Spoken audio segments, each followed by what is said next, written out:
Hello, hello, hello. Welcome to the economy part of the skeleton key program. And hereby, in this third session of the economy aspect, I'll be talking about the monetary policy, monetary systems.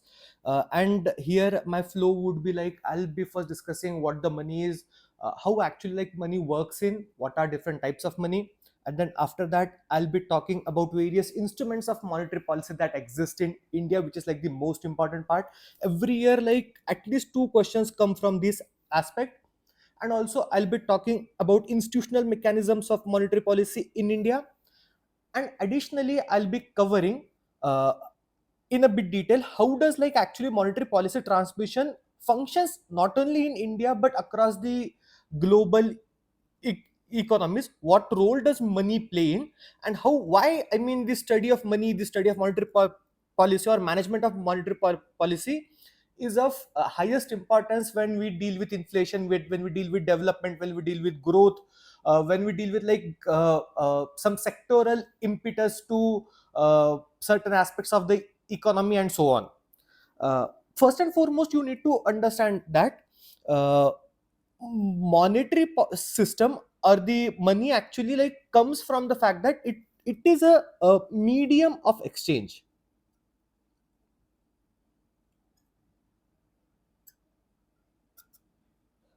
So when like there must be a transaction that must be settled between the two parties, money is often used to actually like act as a medium to complete the obligations, to complete like the debt, to complete the final financial aspects of a particular transaction. जैसे ही कोई transaction हो रहा है दो parties के बीच में, तो उस केस में मनी जो है वो मीडियम की तरह काम कर सकता है. हमेशा जरूरी नहीं है कि वो कैश ही हो. बहुत सारे बार में वो गोल्ड भी हो सकता है, बहुत सारे बार में वो पेपर करेंसी भी हो सकती है, बहुत सारे बार में वो कोई डेप्ट इंस्ट्रूमेंट बॉन्ड्स भी हो सकते हैं. But the main issue is they should be accepted to the both of the parties as a medium for exchange. The acceptance becomes the major player. And the currency is actually like the one form of the money, but it's not the only form of the money. There are other forms of money as well. Like ancient time there used to be animals. So what would happen, let's say you want to have 5 kgs of rice from someone, then you will say like take my goat and give me 5 kgs of rice. So animal was a way of currency. Similarly in the ancient like Greece and ancient Rome, the black paper used to be the currency. I mean, so if you can give someone certain quantities of black paper, that was accepted as a medium for completion of any transaction or any obligation. Similarly, there used to be coins which we actually studied a lot. uh, it it must be focused on the fact that anything that is generally acceptable as a means for payment for settling of settling of the obligations. The obligation can be like the financial, they can be like the labor, they can be factor, anything, any obligation. They can be also of the debt. Any sort of such transactions, any sort of such obligation, when they are settled by a particular thing, then that thing becomes the money. And to tell you that economy cannot exist without money. It can be issued by a government, or it can be like administered, monitored by some other player, some centralizing authority. But there must be some medium for exchange to actually make the transaction happen. अब कोई तुम्हारे पास में transaction होना तो चाहिए ही ना, कि if let's say you are a party and तुम्हें किसी से कुछ लेना है या फिर किसी को कुछ देना है, वो सर्विसेज हो, गुड्स हो, सर्विसेज हो, जो भी हो, मतलब तो तुमको कुछ लेने के बदले कुछ देना भी तो पड़ेगा, तभी तो वो ट्रांजैक्शन रहेगा, तभी तो वो देगा. अगर वो फ्री में ही दे रहा तो फिर ट्रांजैक्शन है ही नहीं. It's a charity, it's a gift. Even for that the money is important. So the functions of money are, it acts as a medium of exchange, and most importantly it generalizes the purchasing power. And what I mean by generalized purchasing power, if let's say you have uh, uh, 5,000 goats, so you don't know exactly from 5,000 goats how many kgs of rice you would get, how many kgs of wheat you would get, how many kgs of milk you would get. अब वो how the parties are there, then you will be like dealing with them on the individual basis, and then you will come up with अच्छा चलो अब इसको गोट देना है तो फिर इससे 5 लीटर राइस ले, या फिर इससे 3 लीटर 5 किलो राइस ले, या फिर 3 लीटर मिल्क ले. ऑल्सो लाइक 3 kg का गोट है या फिर 5 kg का गोट है, we don't know, I mean. But if let's say you would have rupees 1 lakh, so you would know that you would have 1 lakh, and with the 1 lakh rupees you may be getting like the 50 rupees 50 liter milk ले लो, या फिर rupees 60 rice ले लो, जो भी लेना है वो ले लो, but you take this from this thing. uh, and it acts as a medium for exchange also, by which like you can actually make the transactions happen. Also it becomes a common value or a basic accounting unit. If let's say uh, uh, there is you have a pen and you have a pencil, and like let's say I have a pencil, so for every 3 pencils I would be exchanging 1 pen. But however, I so you only want, if let's say 1 pencil, then how many pens you would have to exchange for the 1 pencil? It would be like 1/3 pencils, right? But however, how can you put in 1/3 pencils? So the accounting becomes very challenging in such cases. So value or goods and services are often expressed in terms of money. So what would happen that like you'll get, let's say pencil is for, I mean, 5 rupees, and the pen is for the 15 rupees. Then you give someone pen, he or she will give you 15 rupees. Then out of those 15 you give him 5 rupees, take a pencil, and then you are good to go. Also it serves as a standard for settlement of future payments and obligation. Let's say if you cannot like give a particular commodity at a particular point, but you want to settle it in the future, how can you settle it in the future? What may happen that if let's say there is a rice, there's a wheat, there is a goat, there's a commodity, there's a risk that it may get rotten, it may get uh, foul, it may get like degraded. But with the money, the crucial value of money is it is actually like accepted and it can be stored. So the storage as a wealth and storage as a money actually acts as a way to make the deferred payment. Additionally, one more important thing with respect to money is it holds value. Generally it holds value. I mean, if let's say there is a inflation and all, there is a case that like it its value may get degraded, but it's commonly accepted as a value. And since if it's acceptable money, if it's an acceptable medium of exchange, if it's a high money, if it's a good money, then it holds value. So ऐसा नहीं रहेगा कि अगर आज मैंने let's say rupees 5 let's और 50 मेरी currency, मतलब 50 निखिल करेंसी आपने खरीद ली, आपके पास है, तो फिर it will only act as a good medium of exchange, good money, if it holds its value. Tomorrow भी इसकी value 50 ही रहेगी. 50 in terms of what? 50 in terms of let's say dollar, 50 in terms of let's say dollar. So if let's say it doesn't hold value, then what is the use of that money? Why? Because it cannot be accepted for the deferred payment, it cannot be stored for wealth, it cannot be done for anything. So this holding value itself becomes a very important preposition when we consider or when we look into the use of money in the form of cryptocurrencies. Cryptocurrencies, their value fluctuates greatly. Its value like किसी दिन let's say like $60,000 रहेगा, फिर एकदम से $1 lakh रहेगा. So if let's say someone has an obligation to actually have the deferred payment, then on what basis, on what rate it would actually like be expressed in terms of it. And also if its value is getting stored, getting like degraded very quickly, very like unreliably, then how can it become the storer of wealth? ऐसा रहेगा कि फिर अब कल को तुम बिल्कुल करोड़पति हो, फिर एकदम से बिटकॉइन गिरा और फिर तुम्हारी कोई मतलब बस अब है ही नहीं कुछ. तो that's why like the economists and even like the myself who is a very layman actually is bit hesitant about having assets as a form of medium of exchange. Bitcoin can be asset, but Bitcoin cannot be a medium for exchange. Bitcoin cannot be a money. I hope like you are getting my point. uh, another thing that I want you to understand is why does this concept of money actually emerge. मतलब अब सब कुछ हो तो रहा है कि you are producing, you are exchanging money for it. तुम you give someone your goats and take someone's milk, take someone's rice and so on.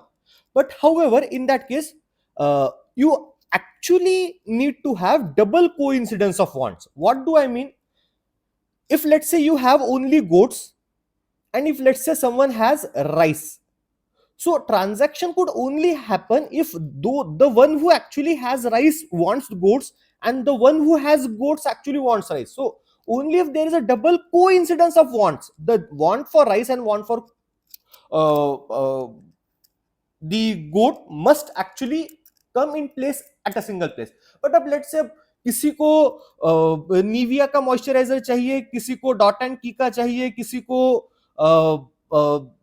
क्या है तुम्हारा निविया का चाहिए, डॉट एंड की का चाहिए, किसी को पॉन्ड्स का चाहिए, किसी को नाइकी का चाहिए, जो भी है, मतलब जो भी तुम्हारे ब्रांड्स रहते हैं मेरे को नहीं पता, पर I hope like you are getting my point. या फिर किसी को नाइकी का जूता चाहिए, किसी को एडिडास का जूता चाहिए, किसी को स्केचर्स का चाहिए. अब even in that, even a single commodity, if we have so much of variety, how can there be a double coincidence of want? The issue of double coincidence of wants arises most, and then in that case the role of money as a medium for transaction, as a medium for exchange, becomes the most important and most crucial. Secondly, the valuation. How would, like I have discussed, what sort of, like if let's say there is a chota goat and then there is a bada goat, तो बड़े गोट के लिए 3 kg देना है या फिर बड़े गोट के लिए 3.5 kg राइस देना है या फिर इसके लिए 4 kg देना है फिर इसके 4.5 kg देना है, तो फिर how would that be decided?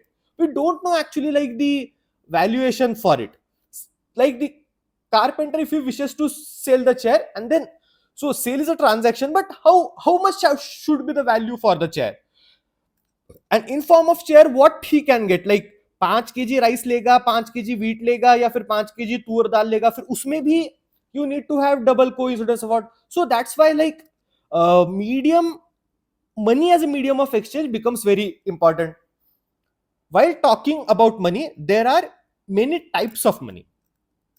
They are needed to be understood first. So firstly is like a full bodied money. What does full bodied money means? That the face value of the money is not in excess of the intrinsic value. So what happens, let's say I'm saying you that this is a rupees 10 coin. So 10 rupee is the face value of it, and without any backing, without anything, whatever that intrinsically this coin hold. So if let's say this coin holds rupees 10 of steel, then this 10 rupees steel becomes its intrinsic value. Similar is the case with, let's say there is this note coin which is of rupees 20. So 20 rupees coin is itself made by rupees 10 steel, 10 rupees steel, but its face value is, but it's when it's exchanged for in the medium for a transaction, it will settle a debt for the 20 rupees.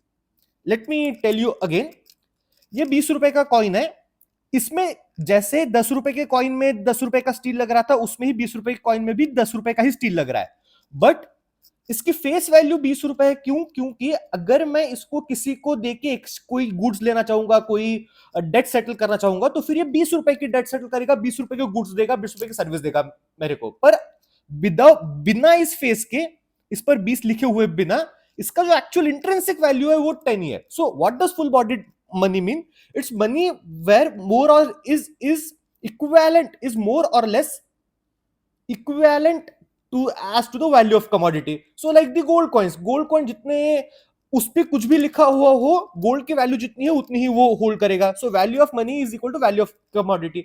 On the contrary of this, there are token moneys, there are paper moneys, there are credit money, whereby the value of the money is actually like face value is way more than that of the commodity, and it's accepted on the basis of creditworthiness of government. So if let's say there is this 50 rupees note, rupees 50 note, अब note बनाने में खर्चा कितना ही लगेगा? अब समझ लो कि ये 5 रुपए का पेपर है, कुछ 2 रुपए का कुछ है, और फिर टोटल मिलाकर के इसको 10 रुपए का लगा. तो ये 10 रुपए का जो इसका जो सामान है, I am not saying the खर्चा, बट ये 10 रुपए का पेपर है, 10 रुपए का इसको, ये जो इंटरेंसिक वैल्यू उसका 10 रुपए है, बट ये नोट 50 का भी बन सकता है, ये नोट 500 का भी बन सकता है. तो what it is, it's a token money. उसकी इंट्रिंसिक इनहेरेंट वैल्यू बहुत नहीं है, कुछ भी नहीं है, but just because like there is some authority, there is some backing, there is some guarantee which lies behind it, it becomes a token money.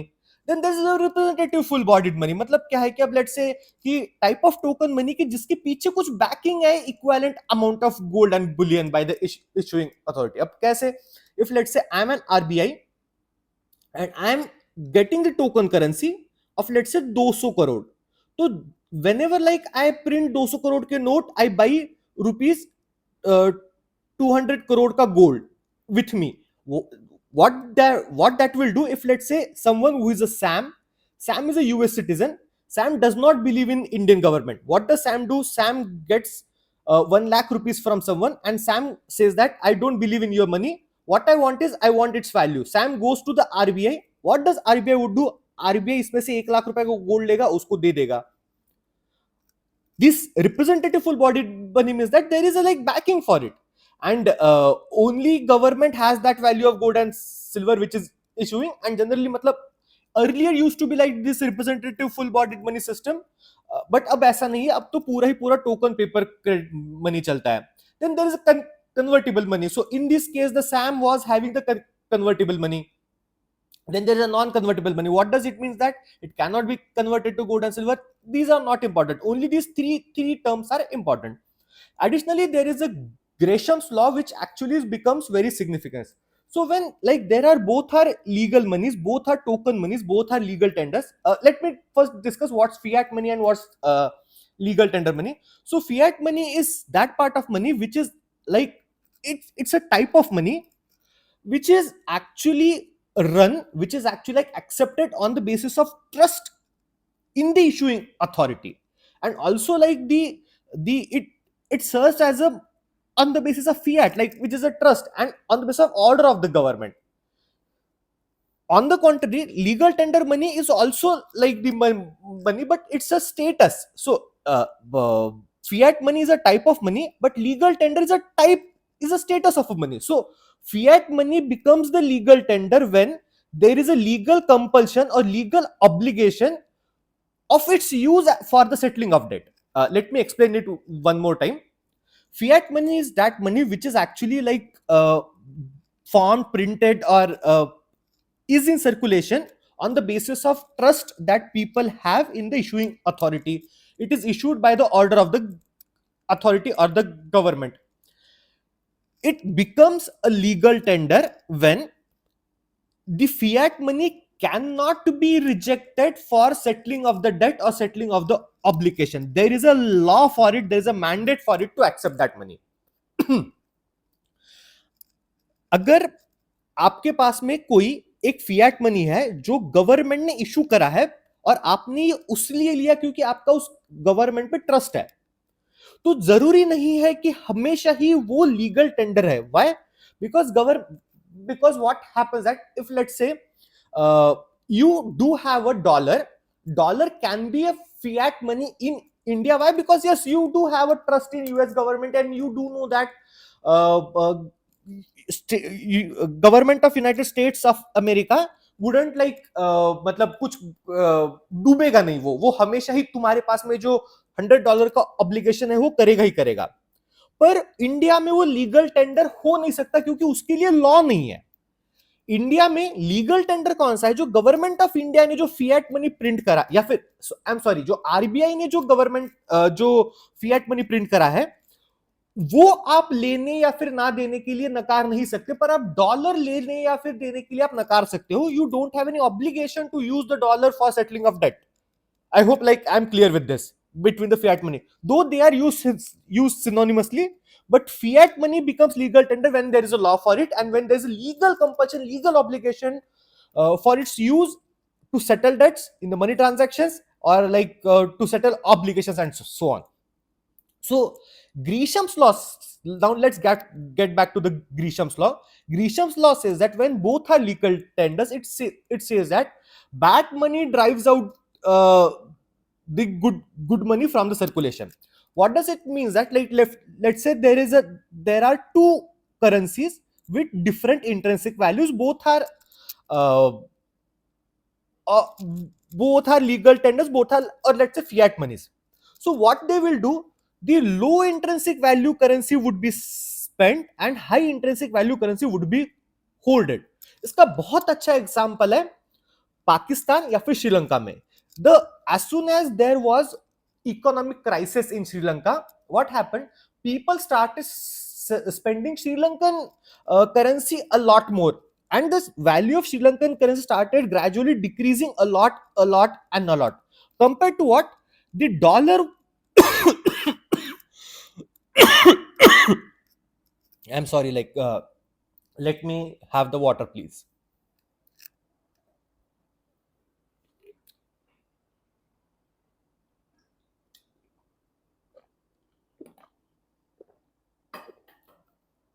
Yes. So I'm back. So what people were doing? People were spending low intrinsic value Sri Lankan dollar or Sri Lankan currency, and then they were holding the American dollar. So the like uh, uh, bad money was spent in bad money was present in the circulation, and the high intrinsic value money was holded. Why? अब तुम यहां से मेरा ये वाला concept समझ सकते हो कि why the main function of money is it should hold value, it should store wealth, and it should act as a deferred payment. If the intrinsic value of the money is low, if the future expectation value of the intrinsic value of the money is low, then how can like people would store that money? The people would spend the low intrinsic value and then actually put in their volts the high intrinsic value money or the good money. ठीक है. फिर उसके बाद में अब ये कुछ कुछ टर्म्स है वो देख लेना, there not much of interest, बस कि तुमको पता हो कि भाई लिमिटेड लीगल टेंडर मनी क्या है, कि अप टू एक सर्टेन लिमिट तक आप ले सकते हो. अब जैसे वो बोलेगा कि अगर आपको 5,000 रुपया देना है तो फिर you can only give like 50 rupees coin, 50 rupees note till the 5,000 रुपए. 50 पैसा कॉइन अगर आपको 5 पैसे 50 पैसे की कॉइन से कोई ऑब्लिगेशन सेटल करना है, कोई डेट सेटल करनी है, तो फिर आप केवल मैक्सिमम 10 रुपीज तक का ही पेमेंट कर सकते हो. And similarly there is unlimited legal tender money. भाई अब 500 रुपए का नोट है, पैसा ही पैसा है, कितना भी खर्च करो उसमें क्या मतलब है. And again there is a non legal tender money, optional money, कि आपके पास कंपलसरी नहीं है, बिटकॉइन है, नेपालीज रुपी आपके पास में वो ही नहीं है. Then there is a fiduciary money. Fiduciary money is served as a money on the basis of a uh, uh, trust in the authority which is like the giving it. So generally what happens, like the legal tender or the fiat money is actually given by someone uh, who is a sovereign authority or whether they are governments. But fiduciary money is something like which are given by someone whom people have the trust in, whom the people have belief in, they are the authority. जैसे बात करें कि let's say I run let's say called as currency called as NFU. So what we will do, we have like one NFU, two NFU, three NFU as notes, and everyone like our aspirants, our community believes in our trust and they believe in NFU like you all do. So what you will do, you will use one NFU, two NFU to settle your debts, to settle your chai bills, to settle your like sutta bills, to settle your Maggie bills, to settle your sandwich bills, pizza bills, whatever they are. What you will do is like you use NFU because you feel that like you have trust in us.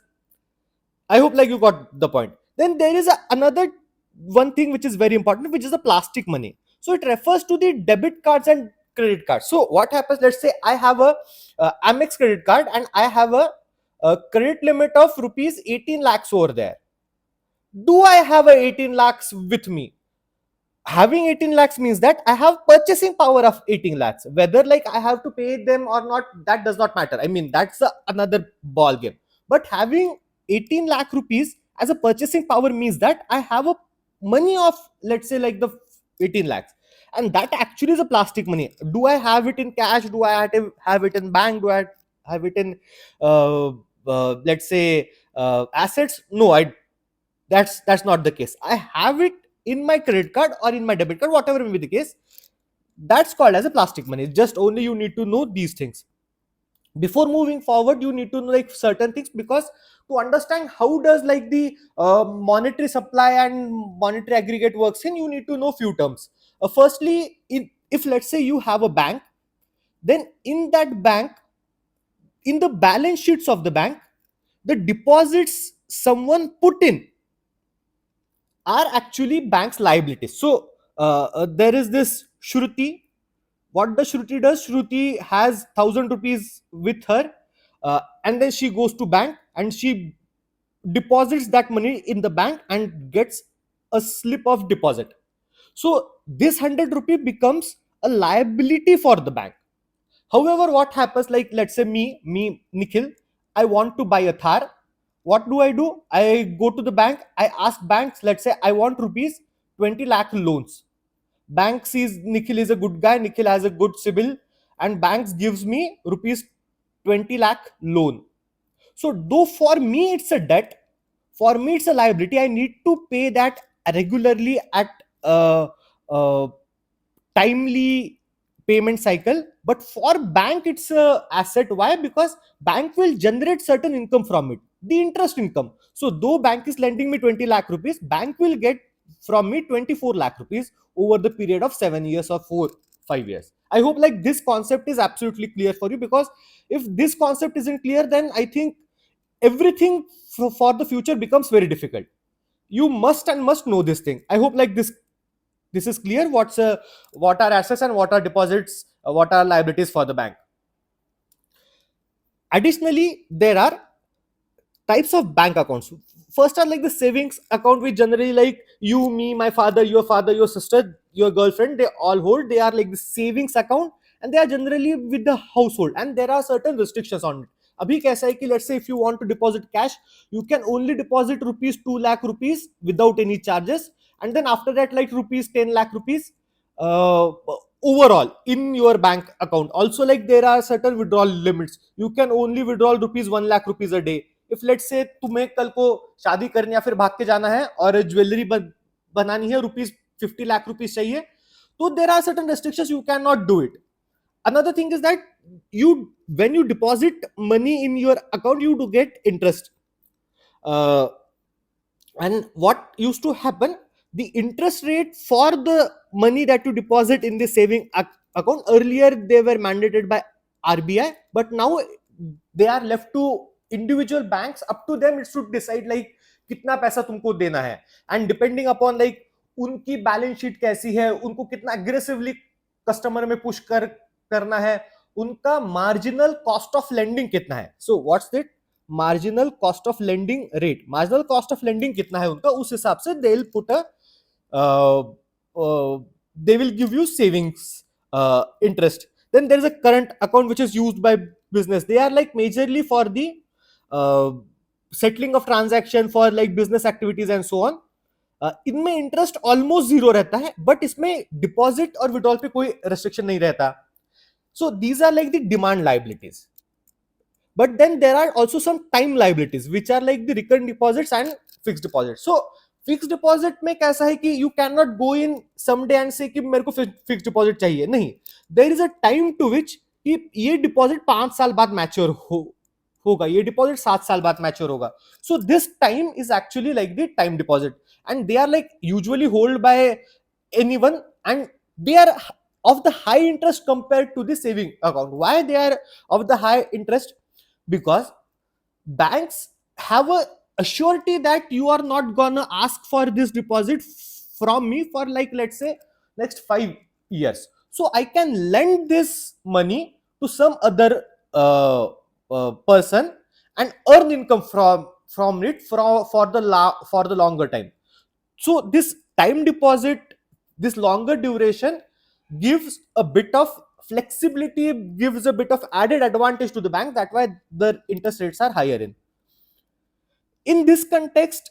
uh, and then I'm in this context, one thing becomes very important, which is like the CBDC. The question was also asked in I think 2023 and 2024 about this.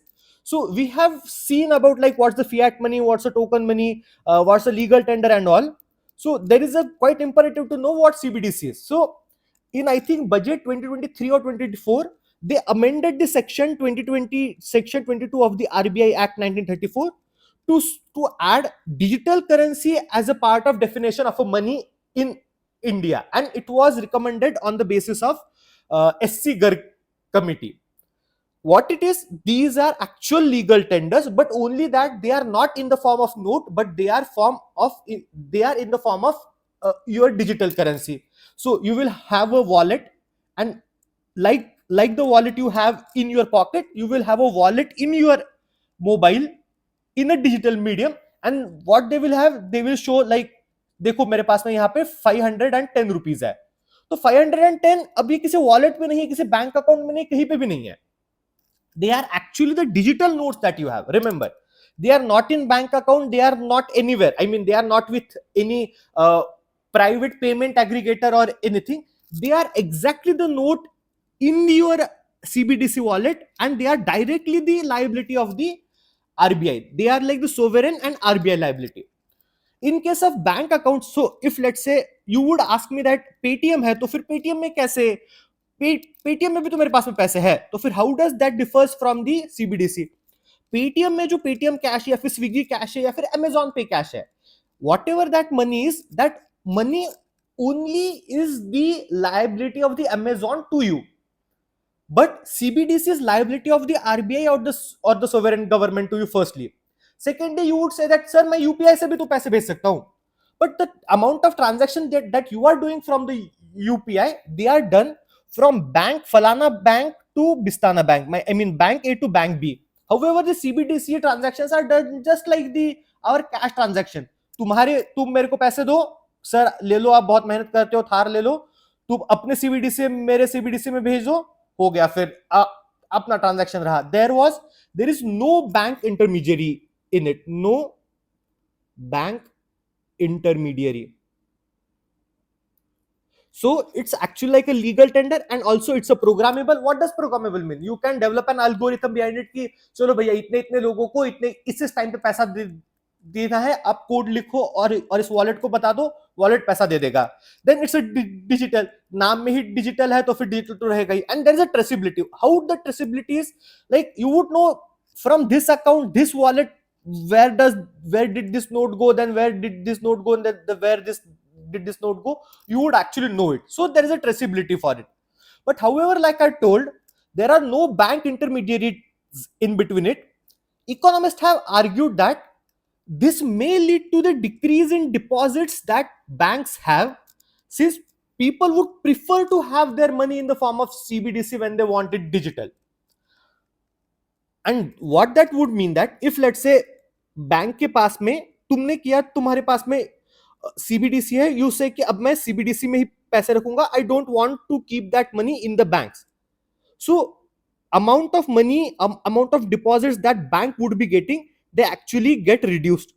So with decrease in amount of deposits that bank getting, bank would have lesser money to lend.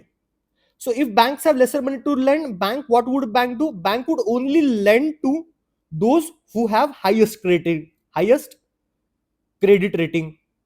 So, and if let's say someone who has a lower credit rating, what they would have to do, they would have to borrow at a higher interest rate. So that's why this may increase the credit rate for in general.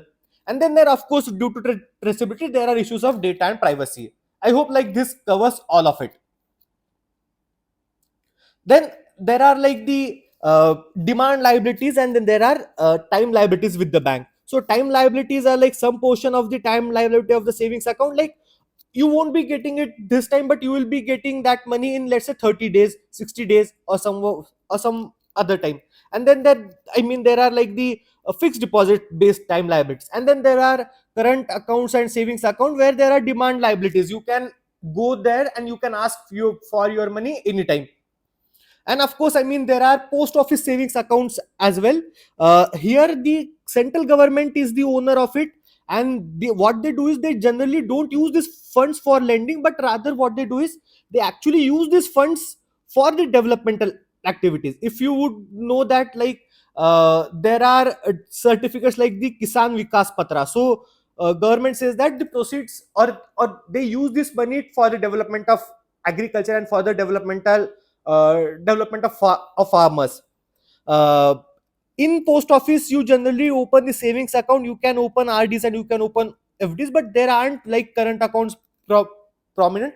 Most important thing that you need to look forward is post office bank accounts are, they have limited liquidity. Why do I mean that? If you would be having an experience with it, they generally like take day or two. They generally have certain restrictions, like you can only withdraw so and so amount at this time. If let's say you have opened a national savings certificate like NSC, then if you close it in within 1 year, then you would be you would have to pay like 1%, 2% of the penalties and so on. I mean, I don't know the exact numbers, but certain limitations existed. So compared to banks, compared to the formal banking system, the post office financial systems actually have lower liquidity.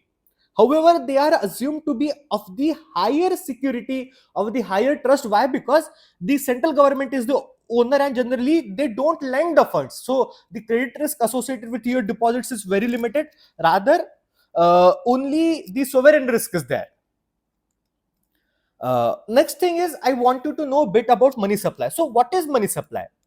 Money supply is the total stock of all the types of money held by the public at any point of time. So tell me, like, does money supply is a stock variable or money supply is a flow variable? बताओ, सोचो, बताना मेरे को क्या है. So it's a total and aggregate value uh, of all the like money stock in a economy at a particular time. Uh, Here public includes all the economic entities except the bank and the government. Like, RBI is also not included in it. Why? Because it's not the major player. Rather, like RBI, government and banks, they are actually instruments which actually generate credit, they generate money supply. But it's us people, households, the corporations and all, they are like the public. Here banks are like the suppliers of the deposits, and RBI are the suppliers of the currency. I'll talk about the what does, like, why the depositor and the currency and all of it is important. uh, One thing that I want you to point out is money supply measures the total purchasing power in the economy. So the currency plus deposit money uh, actually like includes the money supply. So you would be knowing that the total money supply that exists in the economy is related to the total purchasing power. So it would mean that it's very crucial for, let's say, the growth. Why? Because depending upon the purchasing power, there would be creation of demand, and the demand would actually lead to growth. I hope like you are getting my point. So what that the purchasing power actually leads to the demand, and that this demand leads to the growth. Then also purchasing power leads to the inflation. So if let's say there is a limited amount of supply and there is a high purchasing power, limited supply and high purchasing power, then large purchasing power would be chasing fewer goods, and then there would be increase in price and there would be inflation. Then also the purchasing power would also relate to the sectoral dynamics. If let's say you want to give impetus to, let's say, solar plants, so what you would make is make the purchase of solar easier, make the credit available for solar cheaper, give concession to it, so that way the solar impetus, this sectoral nudge would be given in. I hope like you are understanding my point. That's why ascertaining the money supply, understanding how does total money exist in, is very important. And in all of this context, like what should be the growth rate, what should be the policy rate, it also impacts the exchange rates also. So this all of this put in context, uh, ad- handling and addressing the concept of money supply becomes very important. So there is a old method by which and is it's a, like most commonly most prominent used in the present discussions or like across the literature uh, about ascertaining what the aggregate money supply is. So there are, depending upon the liquidity means how easily the money is accessible or how easily that money can actually be put in the transaction. uh, the there are various monetary aggregates called as M1, M2, M3 and M4. So M4 is the like most liquid of all, and it's like currency held by the public. Then DD is like the net demand deposits with the banks, and it includes only public deposits in the bank, but interbank deposits are not included. So if let's say there is a SBI and then ICICI ने SBI में deposit रखा और SBI ने ICICI में, तो फिर ये include नहीं रहेगा, but only like the deposits of public with the bank, currency with the public and other deposits with the RBI, they are actually included in the M1. It's like the most common of all, like most liquid of all.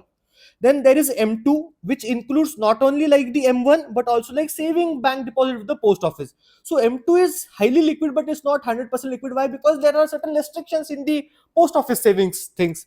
Then M3, which is like the broad money. So it's M3 is currency with the public. Then there's a demand deposit, then other deposit, and then there are term deposits with the bank. So DD and TD is total demand and time liability. So demand, like these are extension of. So we already talked about the fact that our deposits are what they are the liabilities for banks.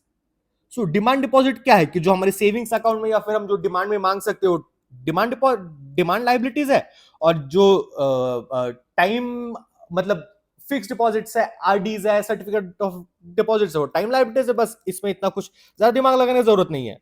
So when like the saving deposit and then time deposits of the banks are included, then it becomes M3, and there is a M4 which is like more broader but least public, when the total deposits with the post office are also included. What happened that after like 1997, uh, this concept of aggregate got a bit changed. I mean, not much of a change, just only few changes are there, whereby they included the term reserve money. What reserve money is? Reserve money is the total, I mean the total so reserve money or high powered money is the total stock of currency held by the public. So it actually includes like the currencies bankers deposit with RBI and other deposits. So what the high powered money, or it's a total liability or the monetary total liability of the monetary authority of the country, which is RBI. So what it is reserve money is like the most liquid. It is the most liquid. Why? Because it includes only the currency. So what high powered money is, the currency is the primary money. It's like the total stock of currency and the deposits bankers deposit with RBI and the other deposit with RBI. It's like the total liability of the monetary authority of the country. uh, then then there are like M1, M2 and M3 as a monetary aggregates. M1 is a narrow money which is like the currency with the public and demand deposits with the banks. Then there is a M2 which is the intermediate money, where is a M1 plus time liabilities but plus the certificate of deposits, and M3 then there's a broad money uh, which, which is M2 plus term deposits. So M3 is generally like considered as the broad money, which includes like the term deposits, the call borrowings, and FCNRB deposits and everything. I mean, so it's like the broadest and grandest measure of it, and then this is the most liquid of it. अब देखो ये क्या क्या include करता है, क्या क्या इन दोनों में कंफ्यूजन हो सकता है, कंफ्यूजन करवाना नहीं है. यू वुड से दैट जैसे जैसे बढ़ता है वैसे वैसे लिक्विडिटी कम होती जाती है, and the concept of the money aggregate becomes larger. It all depends upon the purchasing power. That's the first and foremost you need to think to understand ki M3 is like the most broadest of all, and it shows the total purchasing power in the economy. And purchasing power, it's created by the currency and the bank loans. M4 does not include like the, अब ये कुछ कुछ है कि M4 does not include like the KVP and NS input नहीं होते, अब इतना रिलेवेंट नहीं है, बट सिंस हम लोग इतना करवा ही रहे तो फिर ये इतना देख भी लो. But M0 and M3 you need to understand, you need to pay much of attention to the fact that like M0 is the reserve money. It's the like the total stock of currency held by the public and banks, and it's like the total liability of the monetary authority. How, what are the bankers' deposits with RBI? So they are like the CRR, SLR, or other cash deposit that they need to keep with it. And then I mean like there are other deposits, and then there are I'm sorry, so bankers deposit with RBI are CRR, which like banks have to keep up with RBI. And then there are other deposit like from time and again RBI asks to bank to put in. Based on it, I want you to know what, how does like the changes in money supply happen in. Please understand this concept like very well, because when we are going to discuss the instruments of monetary policy in the next session, uh, this concept of development of money supply becomes very crucial, and this has been asked in the prelims 2 times also. So first thing is, how does like the money supply in the economy change? We got to know that like there is M0, M1, M2, M3, and the stuff, the other things, those are like the money aggregates. But how does like the money aggregate change in, how does, the question would be like, let's say if total liability of the RBI increases by rupees 100, does the purchasing power of the economy increases by the 100, or it increases by more than 100, or it increases by less than 100? थोड़ा सा मैं एक बार और clear करना चाहूंगा. What happens, the money actually is infused in the economy when RBI creates a liability for it. RBI ने खुद के नाम, अगर आरबीआई ने 100 करोड़ रुपए के नोट बनाए तो फिर 100 करोड़ रुपए की आरबीआई की लायबिलिटी बनी. बट एग्रीगेट मनी क्या है, एग्रीगेट मनी क्या है, एग्रीगेट मनी तो परचेसिंग पावर है. तो अगर आरबीआई ने 100 करोड़ रुपीस की लायबिलिटी बनाई तो परचेसिंग पावर कितने रुपए से बढ़ेगी. या फिर मुझे सोलर पावर में बूस्ट देना है, मैं चाहता हूं कि भैया इंडिया में 5,000 करोड़ के सोलर पावर प्लांट्स लगे, तो 5,000 करोड़ के सोलर प्लांट लगाएं तो फिर 5,000 करोड़ की परचेसिंग पावर भी बनानी पड़ेगी. तो 5,000 की परचेसिंग पावर बनाने के लिए आरबीआई को कितने रुपए की मॉनेटरी लायबिलिटी बढ़ानी पड़ेगी, या फिर मी एज अ गवर्नमेंट मुझे कितनी अमाउंट के बॉन्ड इंफ्यूज करने पड़ेंगे, या फिर मुझे क्या मॉनेटरी पॉलिसी मेजर्स लेने पड़ेंगे ताकि 5,000 करोड़ की परचेसिंग पावर गवर्नमेंट के पास बने, लोगों के पास बने और वो सोलर ले पाए. Similar is the case with like, चलो मैंने सोचा कि अब मुझे अगेन माय फेवरेट थार, मुझे लगता है कि भैया सबके पास में थार होनी चाहिए. तो सबके पास में थार होने के लिए मुझे सबके पास में 25 लाख रुपए की, रुपीस 25 लाख की परचेसिंग पावर जनरेट करनी पड़ेगी. तो वो 25 लाख की परचेसिंग पावर जनरेट करने के लिए गवर्नमेंट को कितनी डेट बनानी पड़ेगी, आरबीआई की कितनी लायबिलिटी बनानी पड़ेगी. और ऐसा ना हो कि मैं 25 लाख रुपए की थार की लायबिलिटी बढ़ा रहा हूं, मतलब थार के लिए परचेसिंग पावर बढ़ा रहा हूं, पता चला लोगों को चाहिए ओल्ड मॉन्क, तो लोगों ने क्या किया कि लोगों ने ओल्ड मॉन्क ही खरीदना स्टार्ट किया, या फिर लोगों ने स्टार्ट किया कि भाई मेरे को तो अंगूर ही खरीदने हैं, लोगों ने अंगूर ही खरीदना स्टार्ट कर दिया. अंगूर की सप्लाई कम थी तो फिर अंगूर की ही प्राइस बढ़े. तो all of this becomes very crucial in the context की how does like money supply functions in it, वो जानना बहुत जरूरी रहता है. So that's why like I hope like you are getting the context of it कि why I am pursuing, why I'm pushing you so hard to like understand this. So there is a something called as currency deposit ratio. What happens that if let's say you as a person has 100 rupees, what portion of that 100 rupees you are keeping with yourself, and what portion of that money you are keeping with the bank. That why this becomes very central is because if let's say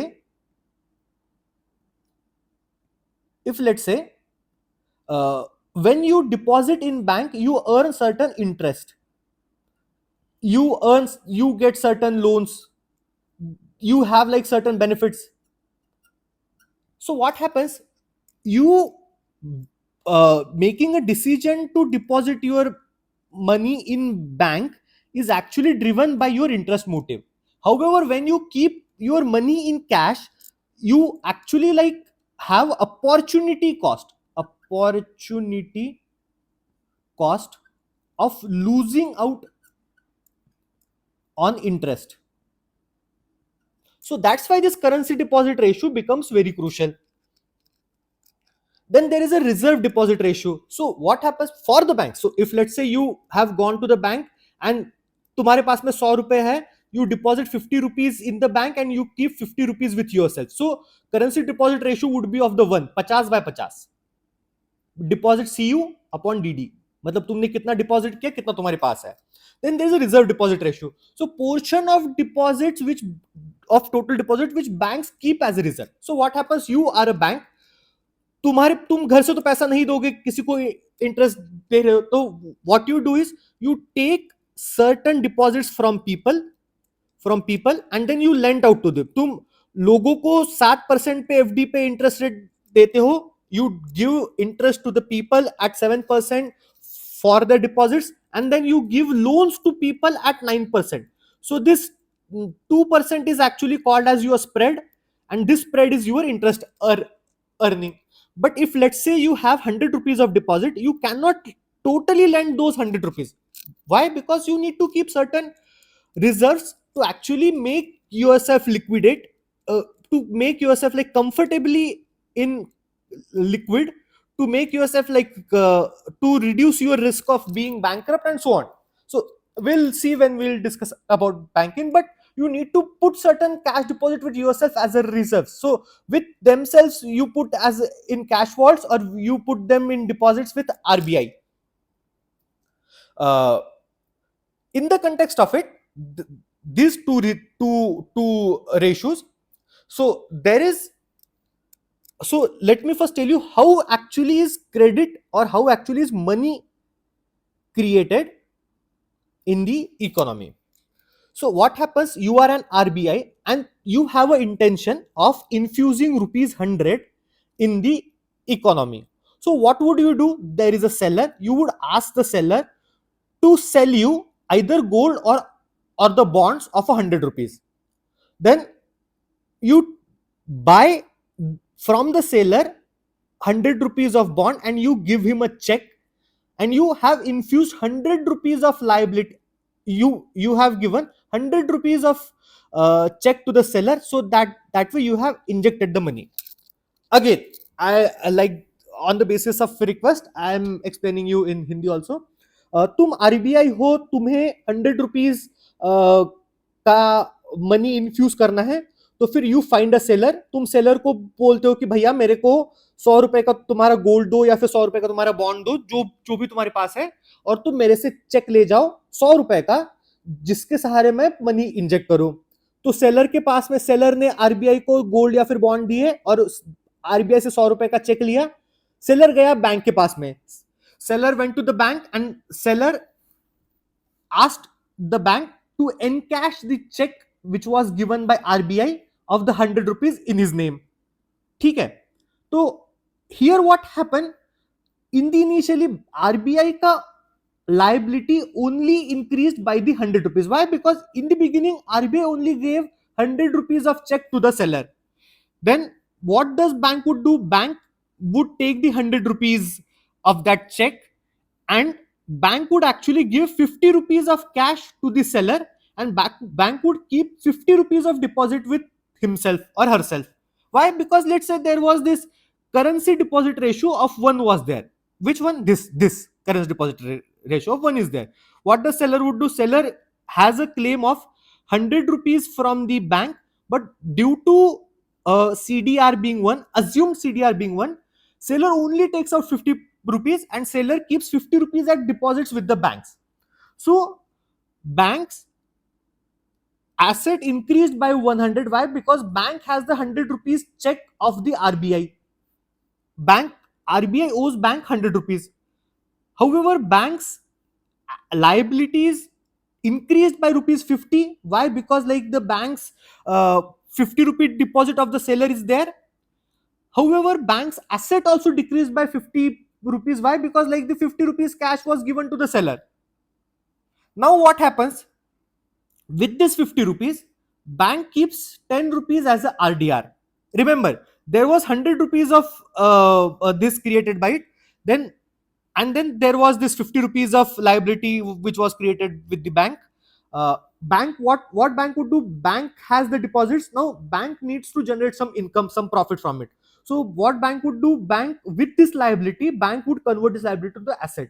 So they would keep 10 rupees as a RDR for the reserves, and rather they would loan out the 50 rupees that they have, and these 50 rupees are given to someone as a loan, and that would be given as a factor payment or income or investment to someone. So what they would do is like उससे वो factory बनाएगा, उससे वो या फिर अब कोई car खरीदेगा, मतलब जो भी मीन्स ऑफ प्रोडक्शन में इकोनॉमी में इन्फ्यूज किया वो. तो अब इन 40 से क्या रहेगा कि इस 40 का that would become the payment for someone as a 40 rupees. तो उस 40 में भी since there is like our CDR is of 1, 20 rupees वो वापस से कैश आउट कर लेगा, 20 रुपीज अब वो वापस से बैंक में रखेगा जिसको फैक्टर पेमेंट मिला. अगेन इस 20 का भी वो 10 रुपया बैंक में रखेगा, 10 रुपया वो करेगा. अगेन इस कैश का भी तो वो कुछ यूज करेगा. तो what would happen, even though there is like 100 rupees of infusion by the bank, which is like the net high powered money, like the liability of the bank increased only by 100, but the all the aggregate money supply increases by more than 100. How would I know? Like there is a calculation for it. वो एक ऐसे series बनती जाएगी, फिर अब ये 5 बनेंगे, फिर अब ये 2.5 बनेंगे, and then from that you would be knowing इन सबका एक infinite series का sum बनता है, and infinite series का sum से like it becomes a factor of something which is like greater than 100. Factor of something which is like greater than 100. So to what extent this money supply at the end increases to the initial liability which was increased by the RBI is actually the money supply. फिर से एक बार मैं explain करता हूं. RBI ने seller से bond, RBI को कुछ एग्रीगेट इन्फ्यूज करना था, and what does RBI do? RBI ने किसी सेलर से गोल्ड या फिर बॉन्ड लिया, फिर उसको अपने नाम का चेक दिया. अब चेक आरबीआई की टोटल लाइबिलिटी इंक्रीज हुई 100 रुपए से, बट अब सेलर क्या करेगा उस चेक का? सेलर अपने बैंक में जाएगा, सेलर अपने बैंक में जाके डिपॉजिट करेगा. सिंस उसमें कुछ सीडीआर है, उसमें कुछ आरडीआर है, वो सारा का सारा कैश थोड़ी ना लेगा, वो भी तो बोलेगा कि भाई मेरे को भी तो कुछ इंटरेस्ट कमाना है, तो फिर कुछ पैसा वो डिपॉजिट्स में ही रखेगा. तो लेट्स से कि वो 50 डिपॉजिट में ही रखता है, 50 कैश में ही रखता है. बैंक का 50 रुपए से लाइबिलिटी बढ़ता है और बैंक का 50 रुपए से एसेट्स कम होते हैं जो कि उसके पास करेंसी थे, but at the same time bank के 100 रुपए से एसेट्स बढ़ते भी है. वो कैसे? क्योंकि बैंक के पास में आरबीआई का क्लेम है. तो फिर बैंक ये 50 रुपए के डिपॉजिट्स को 10 रुपए रिजर्व में रखती है, 40 रुपए और लोन आउट करती है. फिर अगेन अब ये 40 रुपए का लोन किसी ना किसी डेवलपमेंटल एक्टिविटी में, किसी किसी फैक्ट्री में, किसी ना किसी को जाएगा ही ना. मतलब पैसा लेके क्या करेगा? या तो उसे फैक्ट्री बनाएगा, या तो उसे लेबर देगा, या तो उसको रेंट देगा, या तो उसके इंटरेस्ट देगा. तो किसी ना किसी की वो इनकम है ही. तो फिर इनकम जिसके पास जाएगी, फिर वो भी सेम काम करेगा कि लेट्स से वो कुछ पैसा डिपॉजिट करेगा बैंक में और कुछ पैसा वो खुद कैश में रखेगा. फिर अगेन बैंक ये जो 20 रुपीज का डिपॉजिट आया है, इसको अगेन कुछ आरडीआर रख के वापस से लोन आउट करेगी. तो ये जो पूरा है, ये एग्रीगेट मनी सप्लाई का पार्ट बन रहा है. And what is this 100 rupees was the initial, this 100 rupees was the initial liability. So M0 was this high powered money, and the entire this thing is the aggregate money or broad money. So the ratio of money supply to the reserve money is called as money multiplier. RBI ने 100 रुपए ही करे थे, पर and में आते आते economy में infuse होते होते वो लेट्स से 150 रुपए से बन गए. तो 150 upon 100, so 1.5 is the money multiplier. I hope like you are understanding this. This is a very, very important concept, and you should know this, that money multiplier is ratio of money supplied to the reserve money, and it actually depends upon the lending capacity, CDR, RDI, and number of factors. We'll discuss those factors in the next class. But I guess you should understand this thing, that the entire process of economy how works in this way. Based on this, based on how, अब इसमें क्या रहेगा, हम will add government in next class to see like how government by these instruments control this money supply. We'll understand various instruments like CRR, SLR, the LTRO, long term repo operations. Then we'll understand swaps and so on. But first, for this basic understanding, this basic flow must be studied well. And you must be clear with the concept of money supply कि 100 रुपए भले 100 रुपए से ही भले ही government की RBI की liability बढ़ी हो, but the purchasing power gets increased by the quantity more than 100 rupees. Why? Because there is a money multiplier. I hope this is helpful. Please like understand this well. If you have any doubts, please get back to me, and in the next session we will talk about what are instruments of it, how does like monetary policy transmission takes in. Till then, all the best, and Jai Hind.